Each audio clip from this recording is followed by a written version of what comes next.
Hi there, I'm Jen, this is Remembered Reads, and this is going to be a wrap-up of my past week in reading. If there is some funny noise in the background, we are in the middle of a rainstorm here. Alright, so one book that I had started last week but actually didn't mention was The Other Brain. This is written by R. Douglas Fields, who is the chief of the Nervous System Development section of the National Institute on Health. The other brain of the title is basically glial cells, or white matter. His basic thesis in here: so much brain research has exclusively looked at neurons, the purpose of neurons, what goes wrong, what goes right, and not enough has gone into looking at what glial cells are doing. The subheading on this book is From Dementia to Schizophrenia: How New Discoveries About the Brain Are Revolutionizing Medicine and Science. Now, realistically, this is not about how new discoveries are revolutionizing anything. This is about potential research areas that might eventually have revolutionary discoveries coming out of them. Basically, each chapter in here is about some particular issue surrounding the brain or the spinal cord, and how this white matter is probably more involved in things that go wrong than has previously been thought. And so the suggestion is, here are paths of research that can be taken, and here are things that might be positive discoveries in terms of all of these things that can go wrong in the brain and the spinal cord. While not being an academic text, this is somewhat more technical than most pop science books are. So I think the target market for this is slightly less general than a lot of the books I've talked about lately, but it is also still not for specialists either. In most pop science books, there tends to be an almost equal split between a case study that explains an issue and then some description of the science in a very general way. Whereas in this book, there is maybe a paragraph or two about case studies, and then, while not necessarily purely technical description, more description of the scientific basis. Let me read you a sample paragraph so you can see if this is the kind of writing that interests you.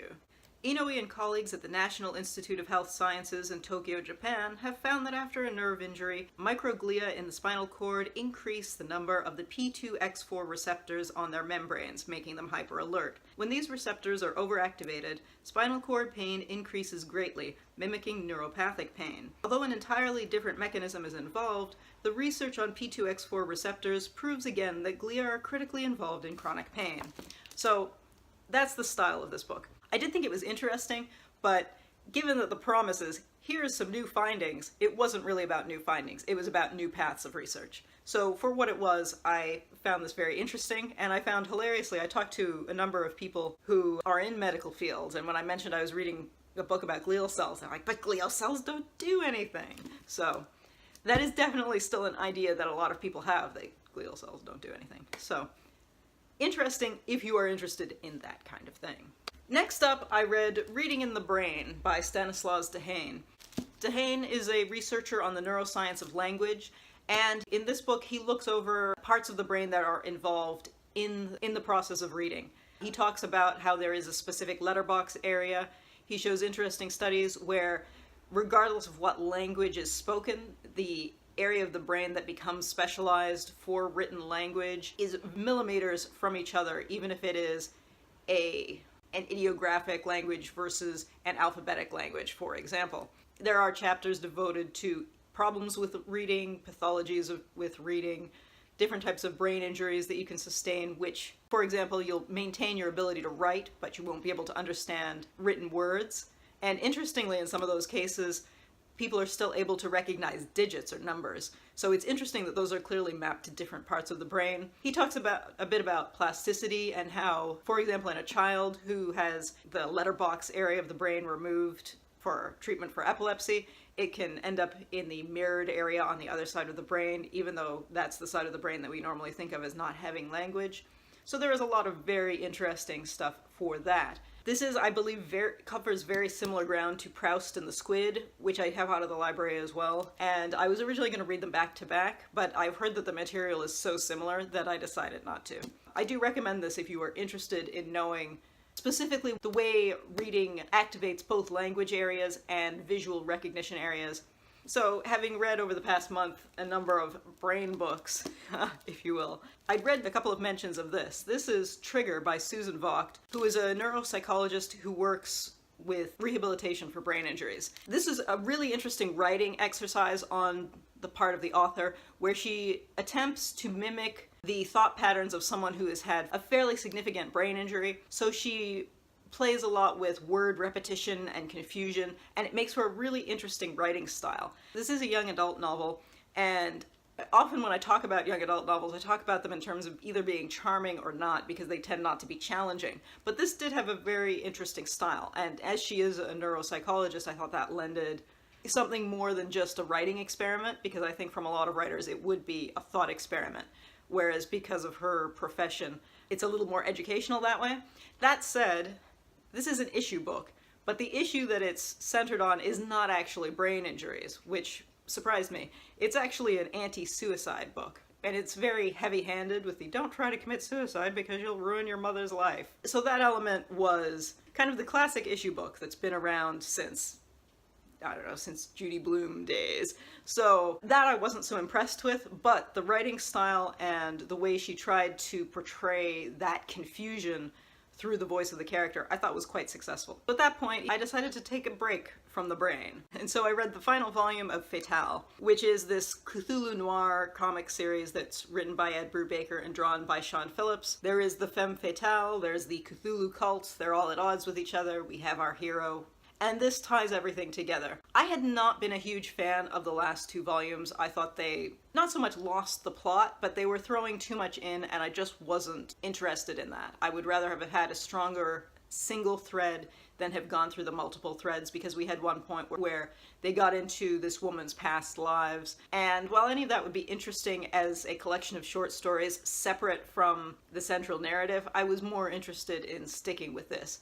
This, I thought, brought everything together well, but I noticed when I added this to Goodreads that looking at the reviews, a lot of people who liked that middle section more than I did didn't enjoy this. So I would almost guess that if you found that middle section to be too meandering, you might like this as much as I did, and if on the other hand you found that really engaging, you might be disappointed in this. I did quite like it. The art style continues to do that classic noir thing. I thought it was well done. The next thing that I read is outside of my usual genres. If you watch any of my tag videos, there's always a piece where they say, what is your least favorite genre? And I always say romance because I'm too grumpy and cynical for it. But as I was going through the now available section on Overdrive, which is the library app for ebooks, I came across the cover for this romance novel, which is called A Hero in the Making by Kay Stockton. It looks super cheesy. It's from this super romance sub-label that Harlequin has, which is the label where you're guaranteed a happy ending, which I thought was hilarious when I read this because I genuinely assumed that all romances had a happy ending anyway, but apparently not. In any case, the reason this caught my eye is because something that, if you ever look at discussions of portrayals of disability in fiction, one of the main things that you see, and you do see this constantly on book covers and in comic books, is that even if the book itself does a good job of representing whatever disability is in there, a lot of times the cover has some very institutional wheelchair on it. And this actually has a guy in a racing wheelchair. So it genuinely surprised me that the artist actually went to the trouble to research that. And actually, even as I'm talking about the artist did a good job in the wheelchair, the guy in the hero of the story, is supposed to be a dark-skinned Native American guy, as described in the book, and he looks pretty fair-skinned on the cover, so I think there's some commentary there about he got one thing right and not the other. But in any case, this was super cheesy, but unlike most of the references that I've seen in a variety of fiction especially, I volunteer at the warehouse where we sort through books that are going out of circulation and going to a book sale. Every week there's a box of romance novels because they come out all the time. We kind of look at them and laugh about what some of them are about. And almost every time you see any kind of disability mentioned, you will see they're usually recently disabled and they're bitter the other person is teaching them how to love again. Like, that is almost the only story you see. This is not that. This is about a couple getting back together. They already have a kid together. They've been separated for 8 years. The guy has been a wheelchair user for 9 years. This is just about them getting over their past drama. So I was very surprised in those terms. Now in story terms, because it's from that sub-series, you know they're going to successfully get back together. So I thought it was all a little silly and the names are all kind of ridiculous and soap opera-y, but I think that's how that kind of story is supposed to work. So I think it was probably successful in romance terms, even though I'm too grumpy and cynical to think it was particularly cute. But I was surprised at how well it handled most of the disability elements. Next up, I realized that I had said at the beginning of the year that I wanted to read more poetry, and other than a couple of books that I read back in January, I haven't been doing that.